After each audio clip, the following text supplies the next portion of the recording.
Bueno, como decía, a partir de este jueves va a ser público el evento Ciencia Jotdown de este año, el evento Ciencia Jotdown de 2015. Tendrá lugar, como supongo que se verá en algún momento, los días 12 y 13 de junio en la Escuela Técnica Superior de Ingeniería Informática, ahí aparece, en el Salón de Actos. En la propia página esta se abrirá el proceso de inscripción. Tendremos el proceso de inscripción es gratuito, pero por cuestión de aforo y demás tenemos que tener algún control del aforo, aunque nuestra experiencia del año pasado es que teníamos mucha gente apuntada y después, porque también hubo una ola de calor tremenda, no aparece todo el mundo. Este año ya hemos controlado que no va a haber ola de calor, o sea que nadie se asuste por ello. Pero en esa fecha va a hacer una temperatura de 28 grados máxima, garantizado. 28 grados. Más menos uno.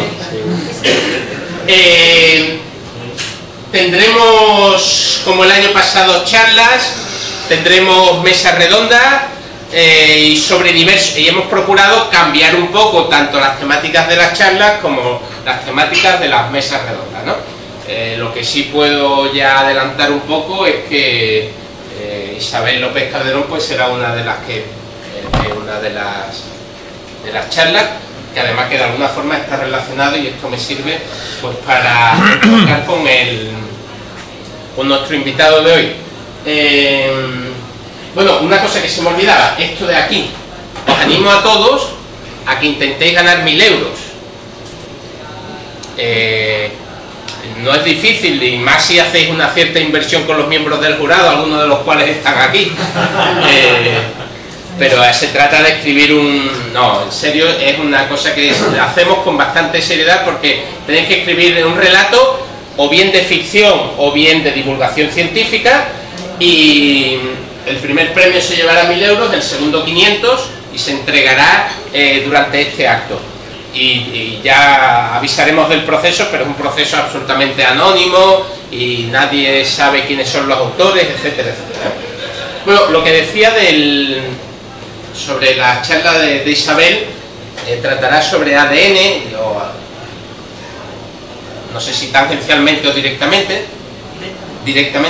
y de hecho es una de las especialidades de la persona que nos acompaña hoy.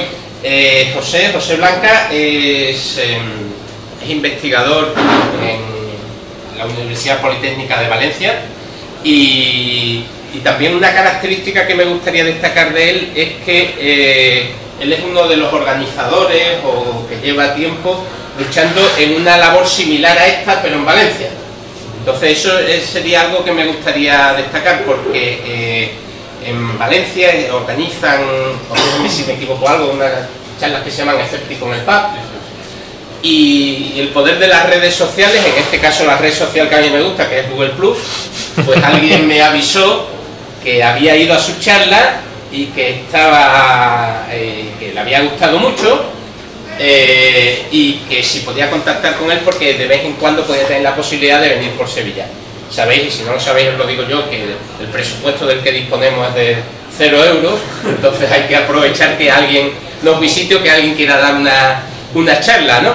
Y así ha sido, o sea, él gentilmente viene esta semana junto con Chimo a dar un curso en la Estación Biológica de Doñana. Bueno, no en la Estación Biológica, sino me temo que en la Cartuja, pero a la gente de la Estación Biológica, y muy amablemente pues se ha ofrecido a darnos esta charla, y creo que nos va a poner a todos en nuestro lugar, por lo menos va a intentar clasificarnos en algún sentido.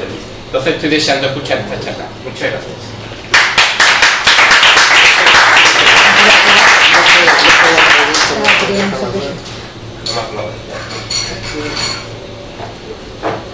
Ella es socia, no si quieres,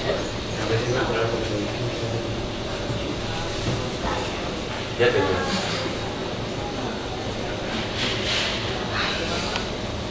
Hola y gracias por venir, gracias por la amable introducción. Espero que os guste la charla a pesar del tema, porque aunque habéis acudido aquí un poco despistados, hoy de lo que vamos a hablar, aunque no lo pone el título, es de taxonomía. Y taxonomía es una parte de la ciencia que es más o menos como esta diapositiva, ¿vale? Algo extraordinariamente árido. Normalmente los taxónomos son gente que suele estar, por ejemplo, en los museos y están así todo lleno de telarañas, con mucho polvo encima, ¿vale? La taxonomía es más o menos así. Al menos así lo vemos los genéticos cuando dialogamos con los botánicos. Pero bueno, voy a intentar que la charla sea un poco más animada que la diapositiva. Y vamos a empezar por ver algunos problemas taxonómicos, es decir, algunos problemas de clasificación. Y vamos a empezar por los X-Men. Los X-Men, hay gente que los considera que son humanos y hay gente que los considera que no son humanos. No sé si estáis muy al tanto del cómic, pero en el cómic y en las películas hay una discusión que es si los X-Men son humanos o no. Ese es más o menos el argumento principal del cómic. Y hay dos posturas enfrentadas. Está la postura del profesor Xavier, que él dice, bueno, es cierto que tienen unas ciertas peculiaridades, como por ejemplo que los hay que se hacen invisibles o que leen la mente de otra gente, pero bueno, al fin y al cabo todo el mundo tiene unas ciertas peculiaridades y eso no hace que no seamos humanos. Los humanos somos diversos y estas peculiaridades no son tan distintas, no nos hacen tan distintos como para que dejen de ser humanos. Y ante esa postura está la postura enfrentada de Magneto, que él dice, no, los X-Men son más que humanos, porque las diferencias ya son suficientemente grandes como para que no se puedan clasificar como seres humanos. Y esto es más o menos el argumento de casi todos los cómics. Son cómics que surgieron cuando la lucha de derechos civiles en Estados Unidos y más o menos estaban hablando sobre ese tema, sobre qué es ser un ser humano y cómo integrar a la gente y cómo aguantar y tolerar la diferencia. Y en el cómic se metió en el Departamento de Justicia de Estados Unidos porque hicieron un juicio para aclarar si eran humanos o no. Por supuesto, el juicio era por dinero, no es porque el juez tuviese mucho interés en saber si eran humanos o no. Resulta que por las leyes de importación en Estados Unidos, los juguetes pagan unos impuestos y los muñecos otros. Y un muñeco es un juguete con forma humana. Entonces, Marvel, que es la dueña de X-Men, denunció al gobierno de Estados Unidos diciendo que como no son humanos, adquirió el punto de vista de Magneto diciendo que como no son humanos tenían que pagar menos impuestos porque eran juguetes y no eran muñecos. Y el gobierno de Estados Unidos decía que sí que eran humanos y que tenían que pagar más. Entonces, se hizo el juicio y al final el juez decidió que Magneto tenía razón, que no eran humanos. Se discutió además mutante por mutante. Empezaron por bestias. Sí. Y empezaron, la estrategia de la defensa fue que empezaron por los más distintos, los que tenían una pinta más rara, y entonces tuvieron que definir que era humano, ¿no? Humano pues tienen que tener 2 brazos, 2 piernas, y había discusiones y al final, bueno, llegaron a la conclusión de que no era humano. Este es el primer ejemplo de problema taxonómico. Otro problema de clasificación que es muy importante para los valencianos, es cuál es la verdadera paella valenciana. Como venimos de Valencia, aunque mis padres eran de aquí, pero bueno. Para esto, si os juntáis alguna vez con 2 valencianos, con uno no vale porque os dirá que la verdadera paella es la que sea. Pero si os juntáis con 2, veréis que nunca se ponen de acuerdo. Porque uno dice, no, hay que poner pimiento, otro no, si se pone pimiento ya no es la verdadera, ¿vale? Entonces hay una discusión muy grande porque además hay variación entre pueblos, y cada pueblo lo hacen de una manera. Y nunca se pone todo el mundo de acuerdo en cuál es la de verdad. ¿Pero lleva cebolla o no? Y eso, bueno, de la cebolla es anatema. Bueno, pero hay un anuncio donde salía, ¿eh? Pero es anatema. El anuncio del año pasado de... Lo que sale para los turistas y lo que sale en los anuncios, eso ya no lo vamos a hacer. De hecho, aquí tenemos algunos ejemplos de cosas que la gente dice que son paellas que... Bueno, aparte de la de pollo y conejo, que es la más habitual, luego está la de marisco, ¿vale? Que también todo el mundo en general asume que también es una paella. Pero la gente más moderna también hace de verdura, ¿vale? Y entonces, bueno, esto ya los más tradicionales dicen que eso no se sabe muy bien si eso es paella o no, pero se hace en el mismo recipiente. Pero claro, esto es lo de que se empieza por la de verdura y donde se acaba, porque en internet, por ejemplo, encontré esta mixta con arroz basmati, ¿vale? o esta paella cubana. Esto en algunos sitios de turistas en Valencia es posible encontrar la realidad, ¿no? Deconstruida, ¿no? Y esta que es lo más que es con sandía. ¡Wow!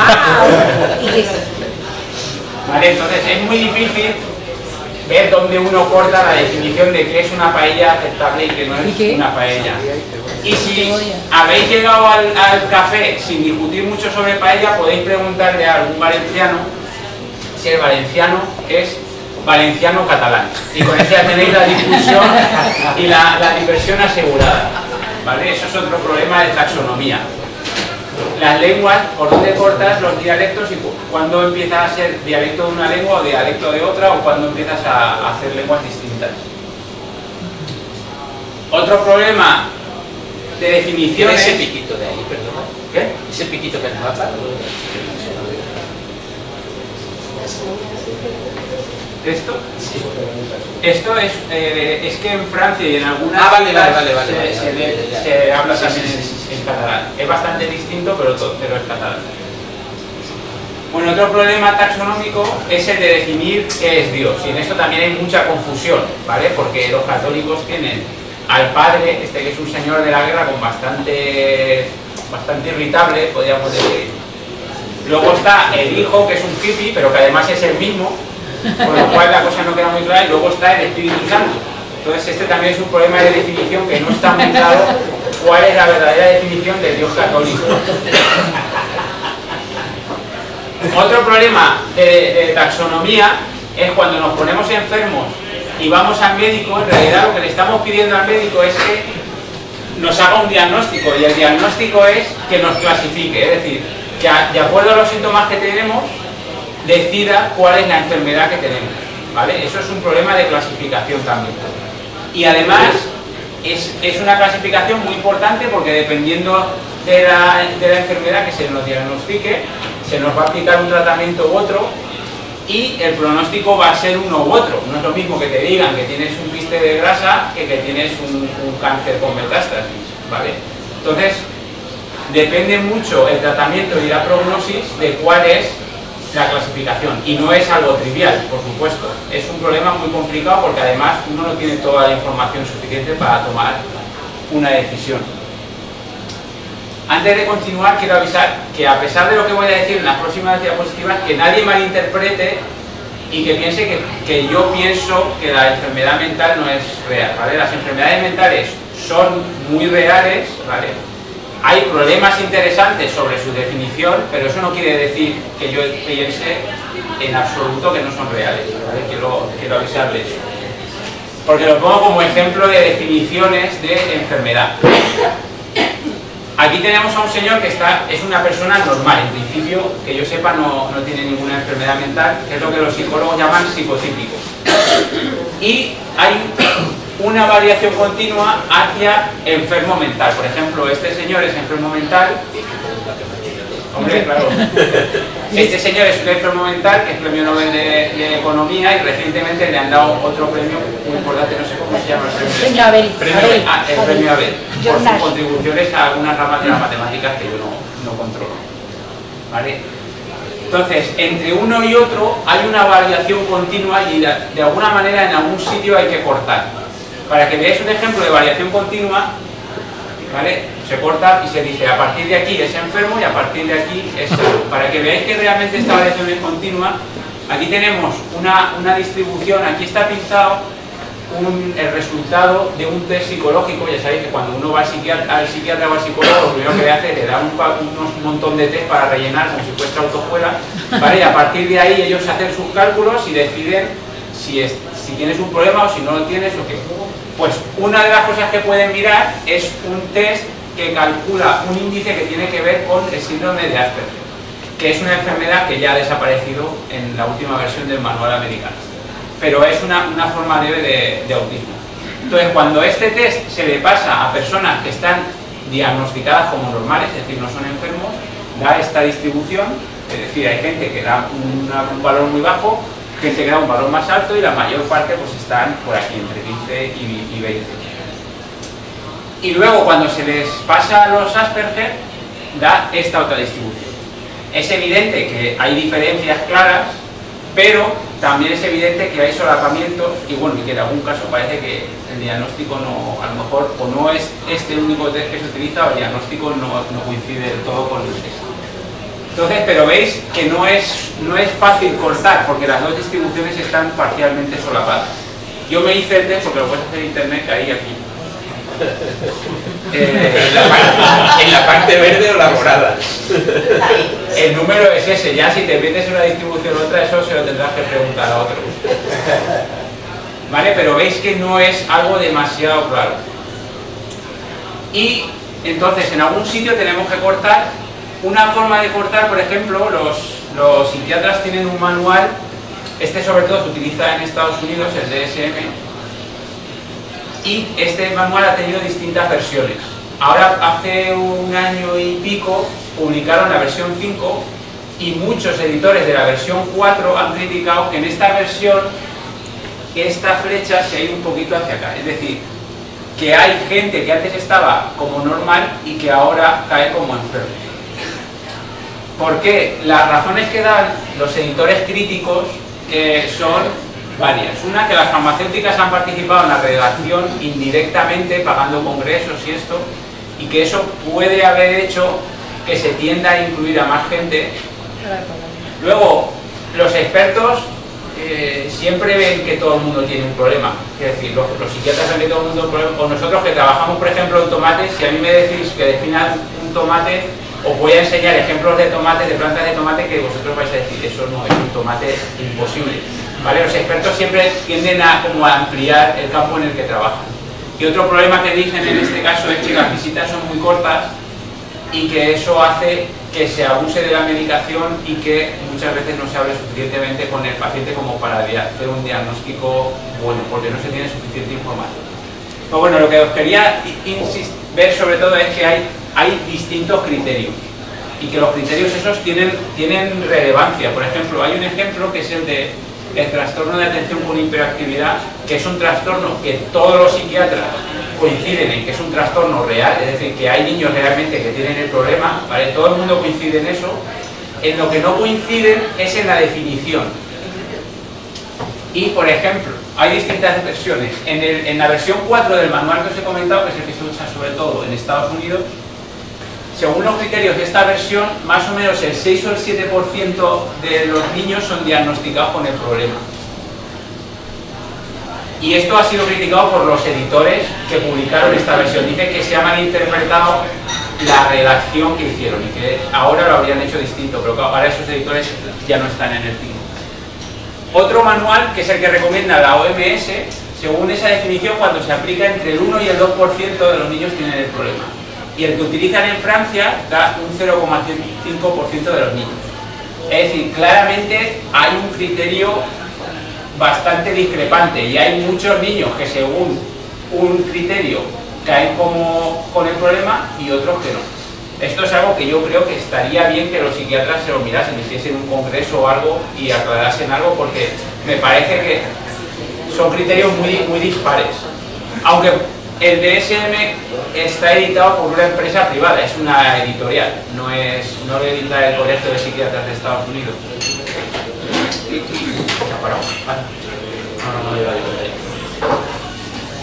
Y un signo de que es posible que haya algún problema de clasificación es que en un estudio que se hizo en Canadá se vio que si el niño había nacido en diciembre tenía entre un 30 y un 70% más de probabilidades de ser diagnosticado que si había nacido en enero. Un 30 si era niño, un 70 si era niña.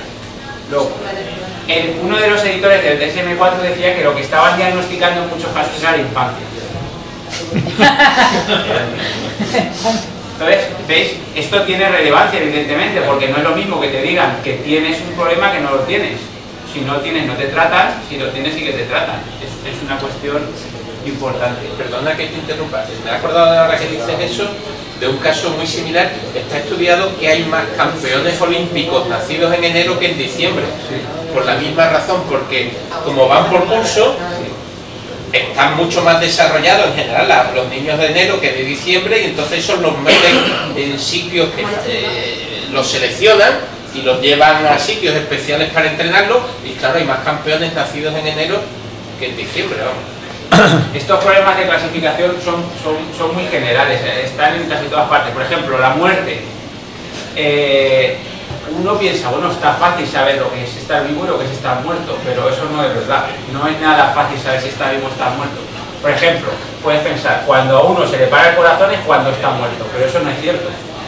Un criterio más extendido es no cuando se te para el corazón, sino cuando se te para el cerebro. Es decir, uno puede estar con el cerebro parado, el corazón en marcha, y entonces está clasificado como muerto según la legislación de qué país estemos hablando. Eso depende del país.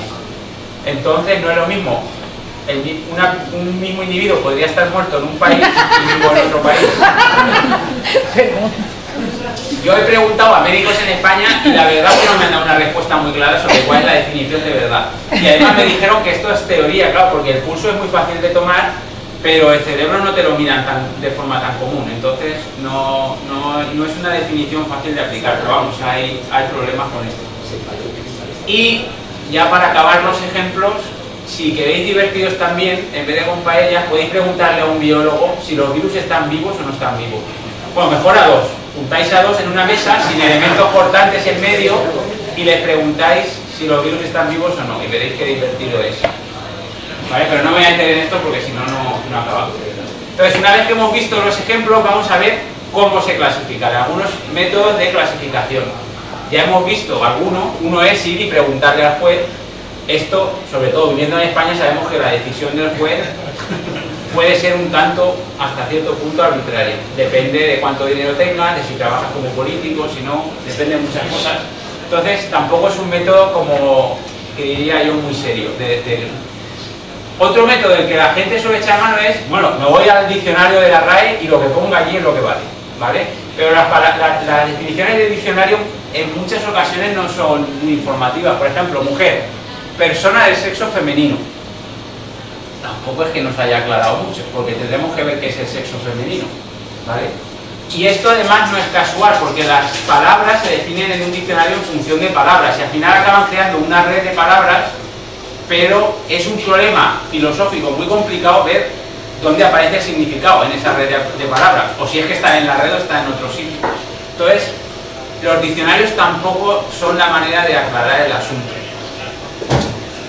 Un método que se utiliza mucho en biología es el de los ejemplares tipo. Esto los botánicos y los zoólogos clasifican según ejemplares tipo. Os pongo un ejemplo de hombre y mujer, por ejemplo, que haría un zoólogo para clasificar hombre y mujer, para hacer esta diferencia. Este señor es el ejemplar tipo de verdad de los seres humanos. Entonces, el asunto es, tú eliges a dos individuos como estos son los tipos, ¿vale? Estos son los que definen la especie o la clase que quieres clasificar. En este caso, este señor es el hombre y esta señora es la mujer. Esos son los ejemplares tipo. Y a partir de ahí, lo que haces es ir presentando individuos y viendo el individuo si se parece más a uno o a otro. Este se parece más aquí, pues es un hombre. Esta se parece más aquí, pues es una mujer. Es un método de clasificación que está más o menos bien, pero tiene un problema con la diversidad. No considera demasiado bien la diversidad. Y hay veces en donde falla. Por ejemplo, este caso, que es una atleta que participó en las Olimpiadas, creo que de Sudáfrica,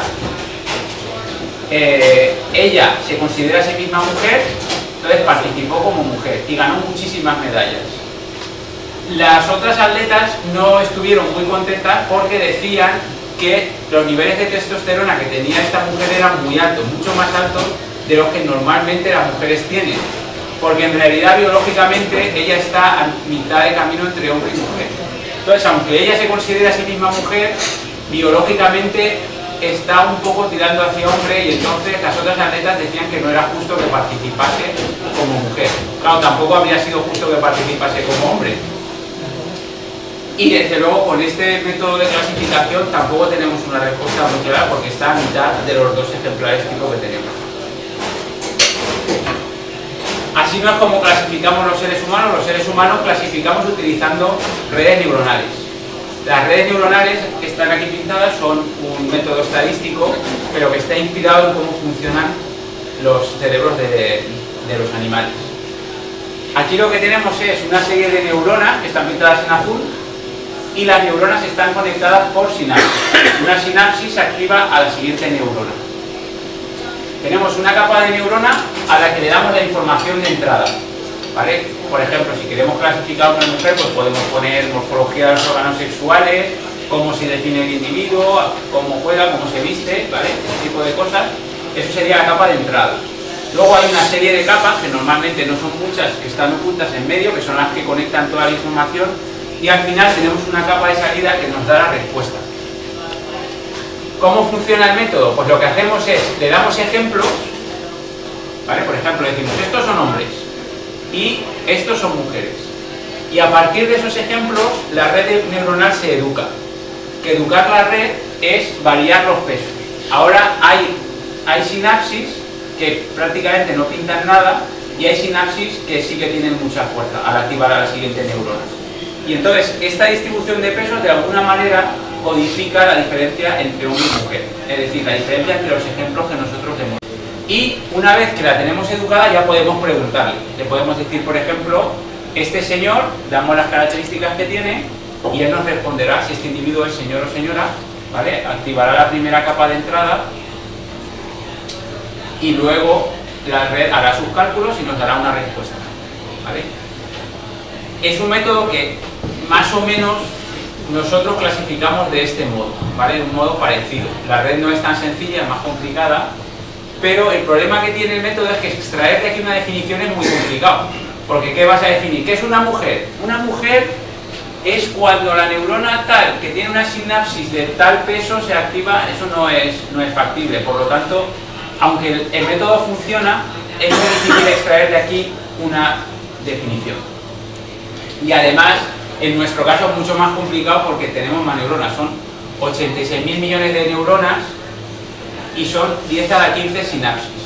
10 a la 15 sinapsis es un número comparable al de segundos que hace que empezó el universo, ¿vale? Es decir, es un número muy grande de sinapsis, con lo cual es un método que de alguna manera funciona, ¿vale? Nosotros sabemos que es un hombre o una mujer en general, aunque hay criterios también, pero no sabemos muy bien cuál es la definición ni qué es lo que estamos mirando cuando clasificamos, porque de alguna manera aparece la respuesta, pero no sabemos muy bien en qué nos basamos. Ahora que hemos visto los métodos de clasificación, yo creo que interesa ver cuál es la estructura de lo que estamos clasificando, es decir, lo que estamos intentando, el problema que estamos intentando resolver realmente qué pinta tiene, porque muchas veces los problemas que surgen porque el problema que queremos resolver es complicado. Y la complicación en este caso surge de la variación, ¿vale?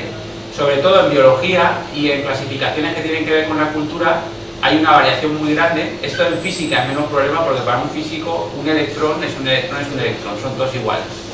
Pero en biología y en la cultura sí que hay mucha más variación. ¿Cómo podemos ver esta variación? Por ejemplo, aquí en hombre y mujer, esto es un histograma, aquí tenemos ordenados los individuos por altura y han vestido a las mujeres de blanco y a los hombres de negro y vemos que hay una cierta diferencia. Los hombres tienden a ser más altos, pero hay un solapamiento claro, ¿vale? No todos los hombres ni mucho menos son más altos que todas las mujeres, ¿vale? Hay una variación y las dos distribuciones están solapadas. Esto normalmente lo veréis así en las gráficas, ¿veis? Aquí tenemos la de las mujeres y las de los hombres y están parcialmente solapadas. Entonces, como están parcialmente solapadas, es difícil por un solo parámetro, un criterio, decir esto es hombre y esto es mujer. Podemos añadir más información, por ejemplo, podríamos añadir el peso y entonces tendríamos una estructura bidimensional. Si tenemos dos dimensiones, podemos también ver hombre y mujer y las podemos comparar para ver si ya las hemos separado y todavía no las hemos separado. Siguen estando bastante solapadas. Entonces, ni siquiera con estas dos tenemos suficiente, pero podemos seguir añadiendo características y a medida que añadimos características entramos ya en problemas multidimensionales. Es decir, tenemos muchas dimensiones con distintas características. Y esto da lugar a una matriz de números, ¿vale?, que es algo un poco difícil de digerir. Afortunadamente los estadísticos han tenido compasión y han creado métodos que se llaman métodos multivariantes, que nos transforman esto en un dibujo de 3 dimensiones, o podemos ir haciendo más dimensiones, ¿vale?, y entonces se puede ver visualmente la matriz esta, pero lo que hay detrás es la matriz. Y aquí está pintado más o menos lo que es la realidad. En este caso, esto está inventado, pero bueno, más o menos sería así. Tendríamos una serie de puntos de los que ellos se definen como hombres, otra serie de puntos que se definen como mujeres, y esto está distribuido en un espacio de muchas dimensiones, que aquí estamos viendo las 3 primeras, que serán las más importantes. Y entonces, a partir de esta realidad, podemos hacer una clasificación, que en este caso sería pintar un par de círculos y decir, todo lo que caiga aquí dentro, mujer; todo lo que caiga aquí dentro, hombre. ¿Vale? Lo que estamos creando es un modelo de la realidad. Estamos resumiendo todos los puntos estos en 2 clases, ¿vale?, que es una forma mucho más económica de representar la realidad. No necesitamos dar toda la matriz esa gigante que teníamos, sino simplemente dar estos 2 círculos, y esa es nuestra definición. Esto es una manera de ver la clasificación completamente distinta a la que tiene mucha gente. Por ejemplo, Platón sostenía que esto no era cierto, que uno no crea los modelos a partir de la realidad que uno observa, sino que los modelos existen a priori, son ideas que existen a priori, y que cuando nosotros vemos individuos representantes de esas ideas, esos individuos no son copias perfectas de las ideas, y que de ahí surge la variabilidad. Eso es bastante útil, por ejemplo, en física, pero en biología yo creo que es más útil observarlo de esta manera. Y esto hace que relativicemos bastante qué es una clasificación, porque la clasificación depende del modelo que nosotros hagamos, es un modelo de la realidad, y podemos hacer muchos. Por ejemplo, aquí tenéis un ejemplo, con la misma distribución de puntos he hecho 3 clasificaciones de prueba. Por ejemplo, si estuviésemos viendo hombre y mujer, podríamos decir hombre y mujer, pero también podríamos decir, bueno, mujeres a las que les gustan las mujeres, mujeres a las que les gustan los hombres, hombres a los que les gustan, bueno, y todo esto, o podríamos seguir, incluir transexuales o lo que fuese, ¿vale? Podemos hacer modelos más sencillos y más complicados. Cuanto más complicado sea el modelo, más se ajustará a la realidad. Ahora, menos económico será, más difícil será trabajar con el modelo. Y tampoco es que uno esté bien y el otro esté mal. Por ejemplo, a lo mejor para hacer la declaración de la renta, con poner hombre o mujer es suficiente. Para buscar novia, igual nos tenemos que preocupar un poco más, ¿vale? Para que os hagáis una idea de cómo funciona lo de la economía, aquí tenemos una foto pixelada con ficheros de distinto tamaño. Cuanto más grande es el fichero, más se parece a la realidad del modelo que estamos haciendo. Cuanto más pequeño, menos se parece.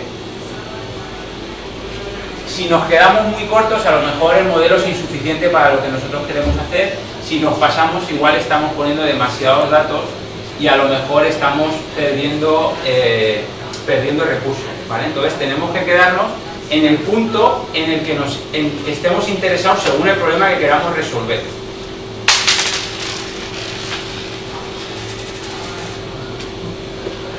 De hecho, hay gente, en esto no me voy a meter porque no da tiempo, pero hay gente que dice que la ciencia básicamente es una forma de compactar la realidad de una manera muy económica, ¿vale? Es decir, haciendo leyes muy económicas que explican muchas cosas, pero por aquí no vamos a seguir, que si no nos perdemos. Otra característica que tienen las estructuras que estamos intentando clasificar, y esto es algo que incluso en los colegas con los que nosotros trabajamos haciendo cosas de taxonomía no acaban de entender muchas veces, es que la realidad biológica y la realidad cultural muchas veces tiene una estructura fractal. ¿Qué es un fractal? Un fractal, para que lo veáis más o menos, el ejemplo típico de fractal es una nube, y ahora veréis esto en qué se basa. Imaginaos que yo cuando pinto los puntitos de hombre, mujer y tal, me salen pues como nubes, ¿vale? Y yo podría decir, por ejemplo, esta nube de aquí es un grupo, esta nube de aquí es otro grupo y esta de aquí es otro grupo, y aquí hay otro. Ya veis el hecho de que sea un fractal hace que sea un poco difícil definir y delimitar exactamente los grupos. Pero es que además la característica que tienen los fractales es que cuando ampliamos una parte de la imagen, ¿veis? Nos quedamos con esta nube del centro, vemos más o menos una nube igual. Esa es la característica fundamental de los fractales, que cuando uno va ampliando va viendo más o menos lo mismo. Y eso hace que esto que habíamos clasificado como un grupo, ahora decimos, bueno, en realidad un grupo no es, porque aquí podríamos decir que hay uno, aquí otro y aquí hay otro. Pero es que podemos ampliar más todavía y entonces esto que hayamos dicho que era uno, podemos decir, bueno, por aquí hay uno y por aquí hay otro, ¿vale? Y entonces acabamos haciendo una clasificación jerárquica. Y la estructura de los problemas biológicos muchas veces es así. Aquí tenemos un ejemplo sacado de la diversidad genética humana, ¿vale?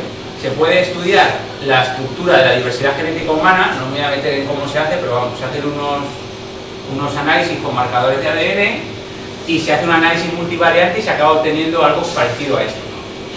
Y esto, así pintado directamente, no parece un fractal, pero ahora veréis como sí que lo es. Aquí tenemos a los africanos y luego el resto de individuos de los seres humanos. Básicamente para los genéticos los seres humanos son África y el resto es un detalle, ¿vale? Pero bueno, vamos a ampliar esto de aquí. Esto de aquí nos aparece como una pequeña nubecita, ¿vale? Europa, podemos ampliarlo y obtenemos esta representación. Esto es un mapa genético, ¿vale? Pero veis claramente que aquí está España, Italia, que hasta tiene forma casi de bota, luego está Grecia, Francia, ¿vale? Básicamente se reproduce, con la diversidad genética se reproduce el mapa de Europa. Pero podemos, por ejemplo, ampliar la zona de Francia y España para ver si hay diferencias, y sí, efectivamente, se puede diferenciar a los españoles de los franceses. Y podemos ir dentro de España y veis que los puntitos no están puestos según dónde se cogió al individuo, geográficamente. Lo que han hecho es un análisis genético y han puesto el mapa debajo para que se vea que cuadra bastante con la geografía. ¿Y dónde acabamos con este fractal? ¿Hasta dónde se puede llegar? Pues se puede llegar hasta el nivel de individuo, ¿vale? Por muy parecidos que sean los individuos, siempre vamos a poder encontrar diferencias, siempre. De hecho, la pregunta relevante no es si dos individuos o si dos grupos son distintos. Siempre van a ser distintos. La pregunta relevante es cómo de distintos son, cuántos de distintos son. Lo importante es cuantificar la diferencia, porque muchas veces nos enzarzamos en discusiones diciendo es que los no sé qué son distintos de los no sé cuántos. Es que es imposible que sean iguales, a no ser que sean entes físicos muy simples, siempre van a ser distintos. Lo importante es saber cuánto de distintos son. Y además, al ir haciendo estos análisis, hemos hecho análisis para encontrar las diferencias entre los individuos, pero no hemos analizado en ningún momento cuáles son los parecidos. Entonces no sabemos cómo de parecidos son. Podrían ser muy distintos o muy poco diferentes y ver lo mismo, veréis. Aquí, por ejemplo, imaginaos que tenemos estas dos nubes de puntos, que eran Francia y España. El hecho de que veamos estas dos nubes de puntos no nos dice nada sobre si lo que hay debajo es muy distinto o no. Vamos a ver la misma nube, en este caso, en el que entre los dos grupos son claramente distintos, en este caso, en el que los dos grupos son algo distintos, o en este caso, en el que los dos grupos son prácticamente iguales. En ambos casos haríamos el análisis multivariante estadístico y obtendríamos la misma nube de puntos. ¿Por qué? Porque nos estamos fijando en las diferencias, ¿vale? Entonces, cuando yo digo los sevillanos son distintos de los valencianos, en realidad no estoy diciendo nada, ¿vale? Los sevillanos son distintos de los cordobeses del norte de la ciudad serán distintos de los del sur, siempre van a ser algo distintos, siempre. Lo importante es ver cómo de distintos son. Estos análisis son interesantes si lo que queremos es comparar muchos grupos unos con otros, pero si solo tenemos dos grupos, pues nos van a dar, bueno, podría darnos que ni siquiera son dos grupos, que esto a veces pasa en taxonomía, entonces es que está mal hecha la clasificación, ¿vale? Pero si está bien hecha, veremos que son distintos y ya está. ¿De dónde surge toda esta diversidad? Pues tanto en la biología como en la cultura, la diversidad surge de copiar y pegar con errores. Cuando nos reproducimos, los hijos no son exactamente iguales a los padres, ya sabéis por qué se mezcla mitad y mitad. En el caso de los seres humanos sale mitad del padre y mitad de la madre. Pero incluso en el caso de los seres vivos que solamente tienen un padre, son clones, como por ejemplo el virus del resfriado, uno de los virus del resfriado, porque hay muchísimos, o el virus de la gripe, a medida que se va copiando, va cometiendo errores. Y esos errores son los que van haciendo que aparezca la diversidad. Y en el caso de la cultura es igual, es el mismo caso. A medida que una idea va pasando de cerebro a cerebro, esa idea va cambiando ligeramente. Y eso es lo que hace que se vaya poco a poco dirigiendo la idea o más rápidamente. El caso, ya os digo, de la física es distinto. En ese caso, las estructuras surgen de una manera distinta, pero no me voy a meter porque tampoco acabo. Aquí tenéis un ejemplo de cómo se organizan los cuentos de Caperucita Roja. Son distintas versiones del cuento de Caperucita Roja, cada cuento es una versión distinta, y se ha hecho un análisis de estos multivariantes para ver cómo se relacionan entre sí. Y por ejemplo, el cuento de los hermanos Grimm pues se parece mucho a la versión esta que han llamado RH1, mientras que el de Perrault parece que es un antepasado del de los hermanos Grimm. Y esto de nuevo también es fractal, Caperucita Roja también es fractal, porque aquí veis que hay versiones en Asia, versiones en África, y básicamente esto es un árbol que es otro de los ejemplos de fractales. Si cogemos una parte, más o menos se parece al todo, ¿vale? Y esto mismo es lo que nos causa muchas veces mucha confusión. Bueno, y una vez que hemos visto la estructura de lo que estamos intentando clasificar, para acabar me gustaría hacer algunas reflexiones sobre las características de las clasificaciones, que también creo que muchas veces se interpretan mal las clasificaciones. Por ejemplo, una pregunta que cuando la gente se entera que trabajas en tomate siempre te hacen es: ¿el tomate es una fruta o una verdura? ¿Vale? Es una pregunta típica. Esto también se discutió en un juzgado de Estados Unidos, ¿vale? En este caso, el juez determinó que el tomate era una verdura, también por lo mismo, por cuestión de impuestos. En realidad, el tomate es una fruta y es una verdura, son las dos cosas. ¿Por qué? Si nosotros nos fijamos en biológicamente cómo se produce el tomate en la planta, pues es un fruto, claramente. Sin embargo, si nos fijamos en cómo se utiliza en la cocina, pues se utiliza como una verdura. Entonces, no es ni una cosa ni la otra, son las dos cosas. Dependiendo de si estamos clasificándolo en base a la biología o estamos clasificando en base a cómo se utiliza en la cocina, pues es una cosa o es otra. Y esto lleva a muchas confusiones en muchos ámbitos. Por ejemplo, esto es un chiste de XKCD, que según es una tira que muchos conoceréis. Y aquí está en un congreso una ornitóloga diciendo que los herpetólogos, que son los que estudian a los reptiles y a los anfibios, que no se enteran de nada porque mezclan a los reptiles y a los anfibios cuando por el origen filogenético, ¿vale?, los reptiles en realidad están relacionados con los pájaros, mientras que los anfibios no tienen nada que ver, están muy lejos de los reptiles y de los pájaros. Entonces ella dice que no tiene sentido estudiar a los reptiles y a los anfibios. Y la herpetóloga le contesta diciendo que los ornitólogos son un subtipo de gilipollas. ¿Por qué? Porque no han entendido, por lo menos esta, no han entendido que hay distintas clasificaciones y que pueden tener utilidad en distintos ámbitos. Si uno lo que quiere es reconstruir el árbol de la vida, evidentemente tiene que utilizar este árbol y esta clasificación. Y eso es una clasificación que en biología es extraordinariamente relevante porque relaciona a todos los seres vivos como unos han ido surgiendo de otros. Ahora, si uno lo que está haciendo es estudiar la ecología de los reptiles y de los anfibios es muy similar, porque se han adaptado a un nicho ecológico muy similar. Entonces, han acabado básicamente siendo muy parecidos y teniendo comportamientos muy similares.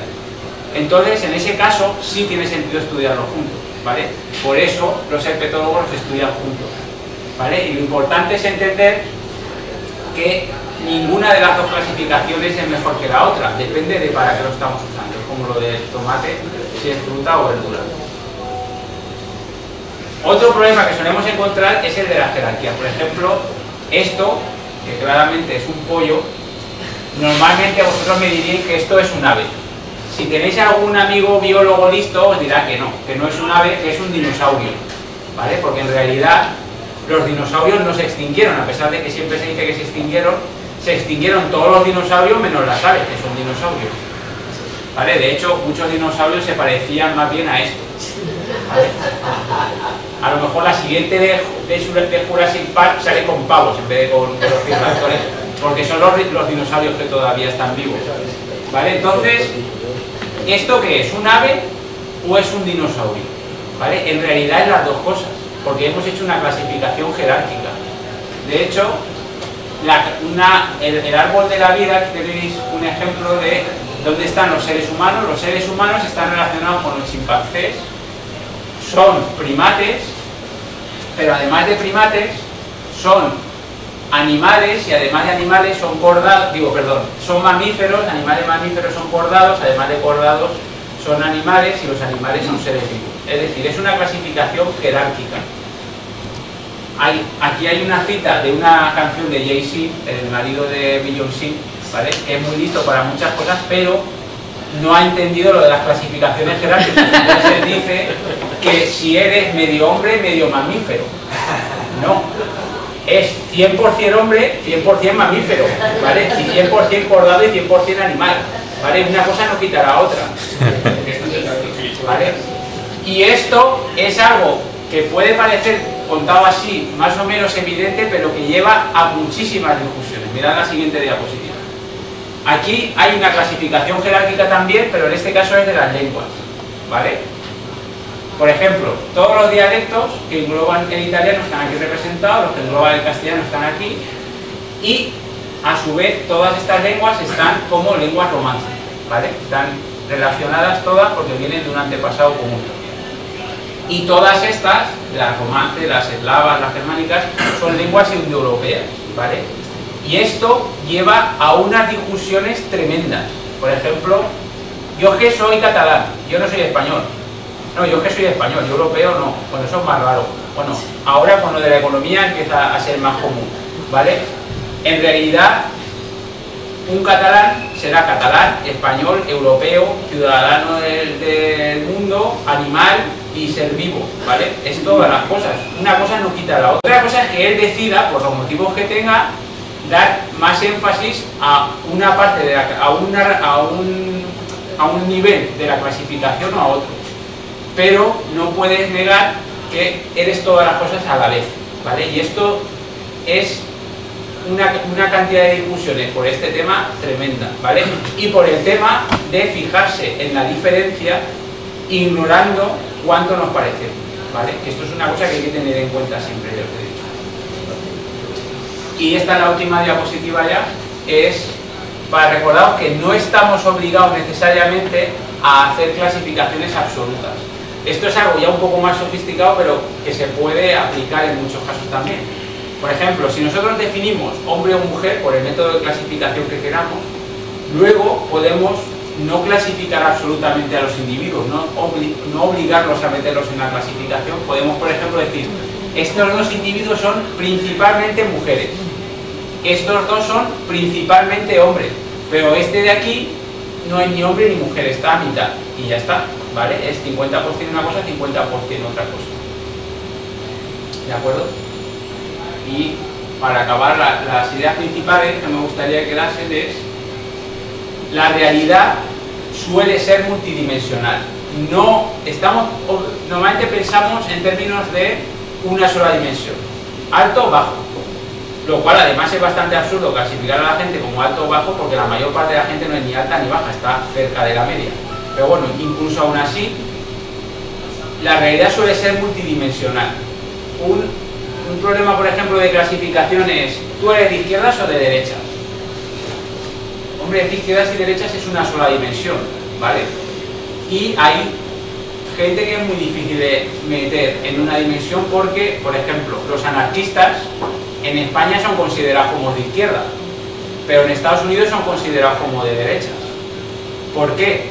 Porque en Estados Unidos consideran que los anarquistas se parecen a los neoliberales en cuestiones económicas porque no quieren intervención del Estado, y en España nos fijamos en que los anarquistas quieren autoorganización y por lo tanto eso parece como más democrático, más de izquierda. En realidad es porque eso es una característica perpendicular a otras que hay en izquierda y derecha, entonces es muy difícil plegarlo todo en una sola dimensión. Incluso cuando nos fijamos en un solo grupo, más claro, por ejemplo, la derecha. ¿Derecha qué es? Es también un conjunto multidimensional. Una dimensión, por ejemplo, es el respeto a las tradiciones. Clint Eastwood es muy de derechas en ese sentido, ¿vale? Este señor respeta las tradiciones muchísimo, le parece que no hay que ir inventando siempre cosas nuevas, sino que hay que tener en cuenta lo que se ha hecho antes. Y clasificamos también en el mismo grupo a los neoliberales, cuando a los neoliberales las tradiciones se las traen al pairo. A ellos lo único que les interesa es, tienen el dogma de que la economía no debe estar controlada por el Estado. Eso claramente son dos aspectos completamente distintos, son dos aspectos perpendiculares que no tienen nada que ver, ¿vale? Y eso también lleva a muchísima confusión. Y además la realidad suele ser fractal, lo cual hace que tengamos que crear clasificaciones jerárquicas en muchas ocasiones y que los límites de los grupos no van a estar completamente definidos, lo cual no significa que las clasificaciones no tengan utilidad.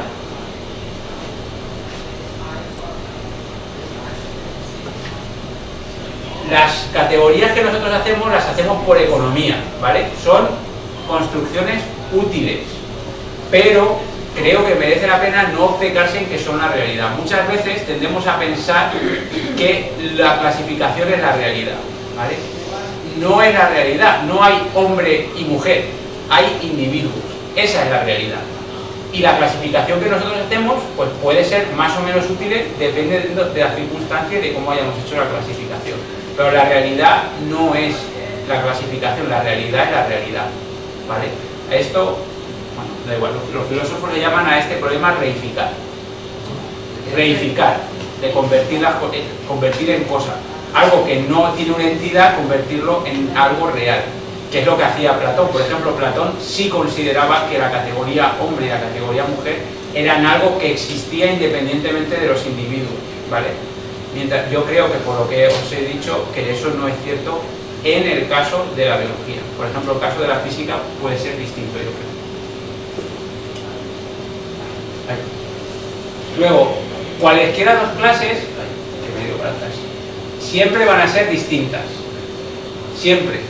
Lo importante es ver cuánto de distintas son, ¿vale? Al menos en biología y en cultura. Siempre nos va a pasar. Entonces tenemos que ver cuánto se diferencian y cuánto comparten, porque a lo mejor hay veces que estamos haciendo discusiones tremendas cuando en realidad compartimos la mayor parte de las cosas. Por ejemplo, eso es muy común en los seres humanos, es que este es africano y este es europeo. Yo me siento mucho más identificado con muchos individuos de África que con mis vecinos de Europa, quiero decir los de mi patio, en el edificio que vivo, y con otros no me siento nada identificado. Entonces la diversidad en el caso de los seres humanos está muy compartida, ¿vale? Sobre todo, por ejemplo, la diversidad genética está tremendamente mezclada. Que nosotros lleguemos a poder distinguir genéticamente grupos no significa que esos grupos no compartan la mayor parte de la diversidad, simplemente significa que nos hemos fijado en la parte en la que difiere y que tenemos suficiente potencia estadística para hacerlo.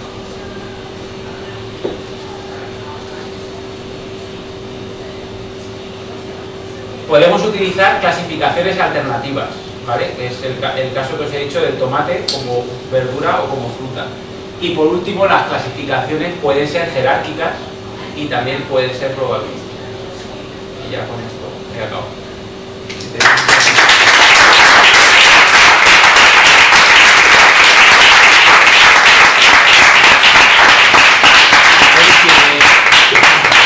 ¿Alguna consulta, duda, pregunta? ¿Puedes venir aquí para...? Es que como lo transmitimos y lo grabamos... Sí, esto quedará para los recompone, reestructurar. Bueno, yo soy bióloga, entonces quería bueno, tú has hecho unos pilotos mentales para el modo de ver, con lo cual he puesto de manifiesto la diversidad y la complejidad de la realidad y la gran dificultad para clasificar. Entonces yo te quería hacer dos preguntas. Una, ¿por qué no has nombrado la palabra sistemática? Y has nombrado tanto la palabra taxonomía, que es una diferencia bastante importante. Y además, yo creo que la sistemática existe, independientemente de todas las aproximaciones taxonómicas que queramos hacer. Y otra cosa que no me ha gustado mucho es que cuando tú hablabas de las variaciones multidimensionales para meter a los hombres o a las mujeres, pones una serie de características que no son excluyentes. Entonces dice, nos fijamos en los órganos sexuales, nos fijamos en la dotación cromosómica, y la dotación cromosómica determina los órganos sexuales, en gran parte. Entonces, me gustaría que me aclararas eso un poco, porque yo siempre digo a mis alumnos que para hacer una clasificación hay que coger criterios que sean excluyentes, porque si un criterio incluye al otro, pues estamos enmarañando todavía más la aproximación a la realidad, ¿vale? De todas maneras, me ha gustado muchísimo tu conferencia y he disfrutado un montón, ¿vale? Las críticas y los comentarios son siempre bienvenidos. No he querido meterme en las discusiones que tenemos los biólogos sobre sistemática y taxonomía y cladística y todo esto, porque creo que quería hacer una charla más general. He puesto ejemplos biológicos, pero también he puesto ejemplos de la cultura, que creo que son muy paralelos, y creo que al final los problemas se deben más bien a la estructura de lo que estamos intentando clasificar que a otra cosa. Por eso he intentado centrarme en esto. Respecto a lo de que no sean excluyentes, bueno, la verdad es que puse lo que se me ocurrió y ni lo he mirado, ¿vale? Pero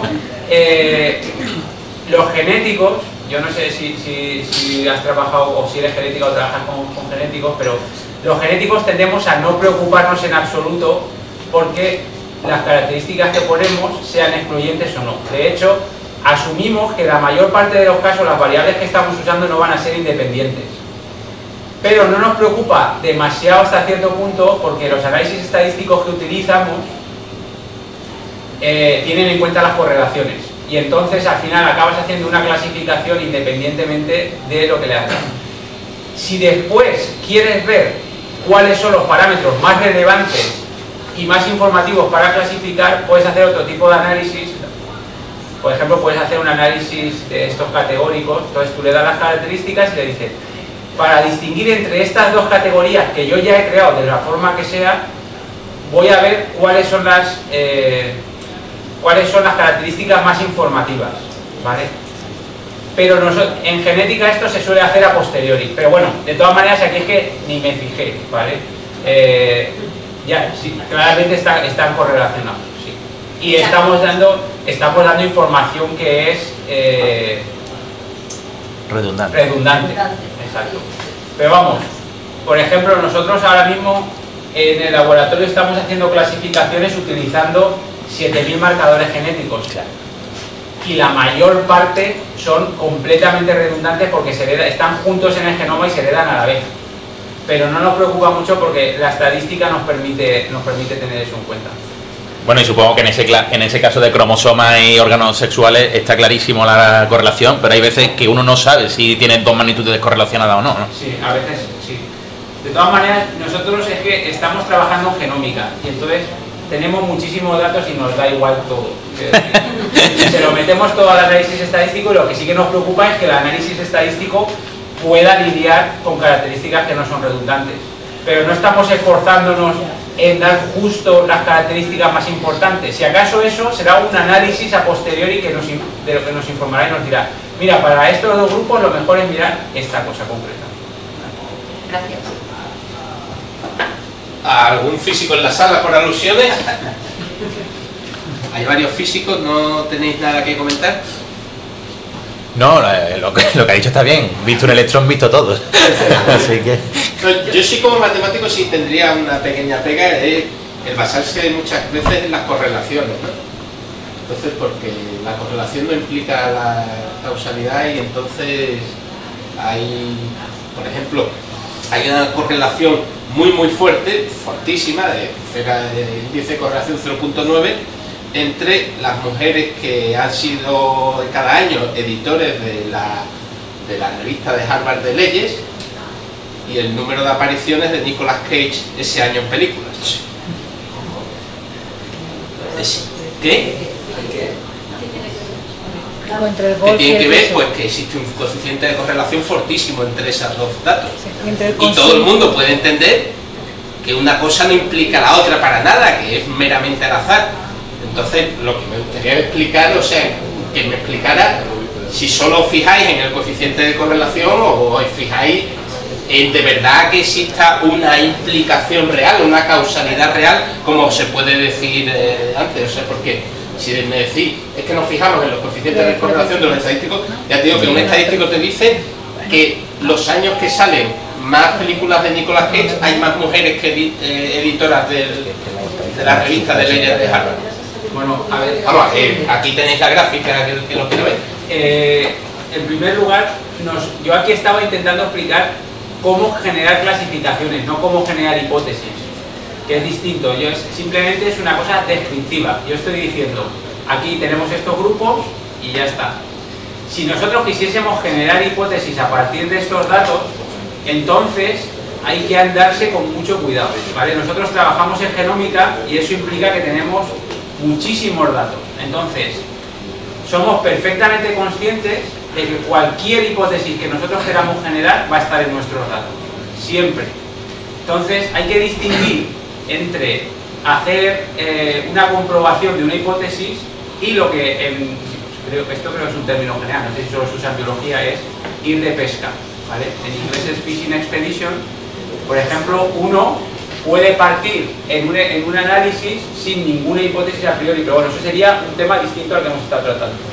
Uno parte sin ninguna hipótesis a priori y entonces mira pues todas las correlaciones que pueda a ver cuál es la que le gusta más. Hay que tener muchísimo cuidado con eso, porque si uno no tiene cuidado acaba haciendo numerología, porque claro, puede encontrar cualquier cosa. Entonces tienes que aplicar test estadísticos que te corrijan para el número de hipótesis que estás testando.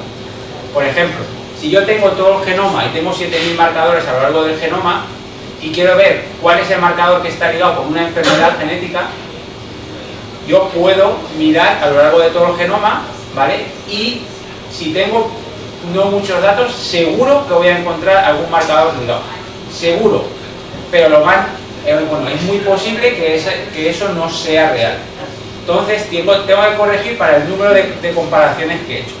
Eso es un tema que no está resuelto en absoluto en estadística, ya que aquí en matemáticos, si alguien conoce un estadístico, pues eso es un tema completamente abierto. ¿Por qué?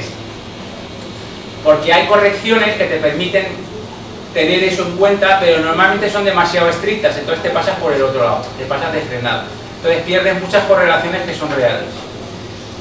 Entonces lo que normalmente se suele hacer es verlo teniendo en cuenta eso. Por ejemplo, hay un test que es muy sencillo, que es el de la FDR, me pongo a explicar, bueno, no merece la pena, ¿vale? Pero puedes hacer un test de FDR y entonces te dice, ten cuidado que has hecho muchas correlaciones y eso hace que sea muy probable que encuentres una al azar. Si encuentras una que parece que tiene más señal de lo que encontrarías por azar, entonces saldrá significativo ahí. Pero tampoco eso te sirve de mucho, eso te genera una hipótesis que tú después con otros datos independientes tienes que comprobar, ¿vale? Es como si yo cojo una serie de puntos y los pongo en la pantalla al azar, siempre voy a poder hacer alguna curva que pase por esos puntos más o menos.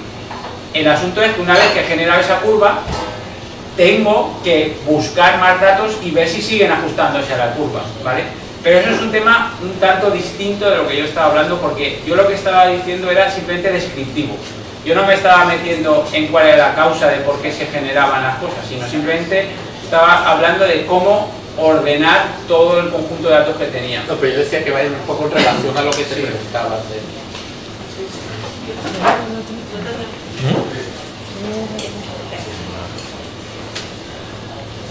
Bueno, a mí la taxonomía en cuanto a, por ejemplo, lo que yo trabajo que son microorganismos, ya llega el momento, ya es un caos total y cada 2x3 se están cambiando porque están utilizando nuevos parámetros. Pero la cuestión de los humanos, a mí no me preocupa la clasificación, que tú has explicado, ni otras que puede haber, me preocupa la calificación.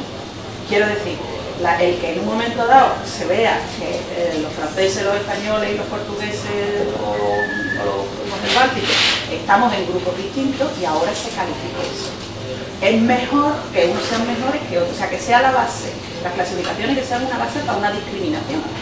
Eso también es una cuestión que puede ocurrir, sobre todo nosotros que somos humanos. También quería un comentario de, a ver ¿qué opinas tú de las nuevas clasificaciones ahora que están tan contestadas sobre que las diferencias entre las razas son reales? Bueno, supongo que conoces la polémica, muy reciente, ¿no? Que es casi una anatema. Sí, bueno, el tema de las razas se sigue discutiendo, pero viene de antiguo. Por ejemplo, yo creo recordar que leí un libro de Lewontin en donde ya discutía ese tema. Y él sostenía que no hay razas. Razas desde luego, las clasificaciones que hacemos los genéticos hoy en día tienen relativamente poco que ver con las razas a nivel morfológico que solemos utilizar. Yo os he mencionado, por ejemplo, que para los genéticos los seres humanos son africanos y un poco más de detalle. ¿Por qué? Porque dentro de lo que nosotros llamamos negros africanos o subsaharianos es donde está prácticamente toda la diversidad humana, ¿vale? La mayor parte de la diversidad está ahí. Entonces, digamos que cuando se clasifican grupos humanos, se llame razas o como quieras, cuando se clasifican grupos, la mayor parte de los grupos están dentro de África. Prácticamente son grupo de africanos 1, grupo de africanos 2, se distribuyen por lengua, por zonas más o menos difusas, y luego el resto, ¿vale? Básicamente esa es la clasificación, es decir, tiene algo que ver con las características morfológicas, es decir, con el color de la piel y esto, pero poco que ver. Tened en cuenta que el color de la piel, además, para clasificar es un mal... si queremos clasificar, digamos, basándonos en la genética, es muy malo el color de la piel, porque el color de la piel está seleccionado. Es decir, que hay seres humanos que tienen un color de piel igual a otro y que no tienen nada que ver genéticamente, porque a medida simplemente que vas hacia el norte tiendes a ser más blanco por selección natural. Eso es un carácter que está seleccionado, porque el color de la piel sirve para defenderse de los rayos ultravioleta. Entonces, cuando vives muy al sur, bueno, muy hacia el Ecuador, y es mejor ser muy oscuro de piel para defenderte de los rayos ultravioleta y no quemarte, pero a medida que vas al norte conviene no defenderte tanto porque necesitas generar, creo que es vitamina A, me parece, o la D. Y si no generas esa vitamina tienes problemas. Entonces, por eso el color de la piel no es un buen carácter, porque estás seleccionado. Ahora bien, lo que decía en el libro este de Lewontin es que como esto lleva a problemas, lo mejor es decir que hay una sola raza o una sola especie y ya está. Yo creo que eso a nivel de biología es incorrecto. Hay las razas que hay, o les puedes llamar grupos para no confundirlo con lo que normalmente se denomina raza. Por ejemplo, yo cuando fui a Estados Unidos me preguntaron, ¿tú de qué raza eres? Y yo les dije, hispano, supongo. Me dijo, no, hispanos son los de México, tú eres europeo. Digo, bueno, pero es que soy de España. Entonces, esta clasificación de razas evidentemente es una cosa cultural y contingente que depende simplemente de la cultura que tienen allí, punto. Pero a nivel biológico sí que tiene una cierta gracia clasificar, porque te da la estructura, por ejemplo, de cómo han ido los seres humanos migrando de un sitio para otro. Ahora, yo he insistido mucho en que el hecho de que sean dos grupos distintos no significa que las diferencias entre esos dos grupos sean importantes. Puede que los dos grupos sean prácticamente iguales, y de hecho, en los seres humanos, ya lo he mencionado, genéticamente los seres humanos somos todos prácticamente iguales, todos los grupos. La mayor parte de la variación genética está compartida por todos los grupos, y por lo tanto es absurdo completamente llegar a conclusiones de los fulanitos son mejores que los menganitos porque son prácticamente iguales. Lo que pasa es que, claro, estas gráficas en donde se pinta el mapa de Europa y se pinta España por provincias, están hechas con medio millón de marcadores genéticos. La potencia estadística que tenemos hoy en día es brutal. Entonces, entre todo lo que hay compartido, conseguimos buscar las pequeñísimas diferencias. Por eso he insistido en decir, ojo, el hecho de que veamos las diferencias no significa que las diferencias sean importantes, excepto, por ejemplo, desde un punto de vista histórico. Históricamente sí que es relevante, pues ver, por ejemplo, que España es una mezcla de África con Europa, porque ha tenido un flujo del norte de África, lo cual no es sorprendente. Pero a medida que tiras hacia atrás, por ejemplo, los europeos tienen una parte de neandertal y los asiáticos tienen una parte de denisovano, que es una especie de la que solo se conoce un trocito de un dedo. E incluso hay otra especie que solamente se conoce por este tipo de análisis, otra especie humana, que no es ni denisovana ni neandertal, es otra, no me acuerdo cómo es el nombre, que nunca se ha secuenciado, pero se ha visto en la variación actual que esa especie se mezcló con ciertas poblaciones, bueno, con los antepasados de ciertas poblaciones actuales. Entonces, eso yo creo que sí que es interesante, a nivel histórico. A nivel de sacar conclusiones de que una raza es mejor que otra es estúpido, simplemente, no porque las razas no existan, que hasta cierto punto uno las puede definir, sino porque es que la variación la tienen completamente compartida. Por eso he insistido mucho en que nosotros, si nos fijamos en la diferencia, la encontramos, pero estamos obviando todo el parecido.